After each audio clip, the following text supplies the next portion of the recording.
பிறகு செய்தித்தாளை வாசித்து பெருந்தலைவர்களின் பேச்சையும் கேட்டு காங்கிரஸ் கட்சியில் சேர்ந்தார்.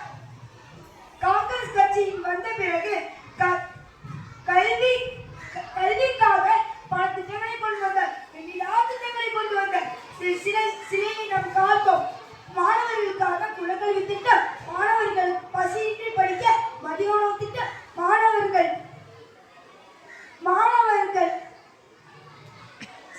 சமமாக நடந்த சீருடை திட்டம் என்று பல திட்டங்களை கொண்டு வந்தார். காமராஜர் அவர்கள் அரசு ஆசிரியர் பயிற்சி நிறுவனம் என்று பல நிறுவனங்களை கொண்டு வந்தார். காமராஜர் அவர்கள் தென்னிந்தியாவில் தென்னாட்டு காந்தி என்று அழைக்கப்பட்டவர்.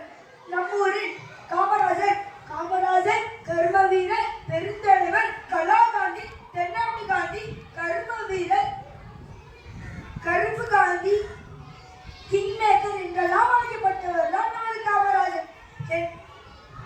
கற்கை நின்று பிச்சை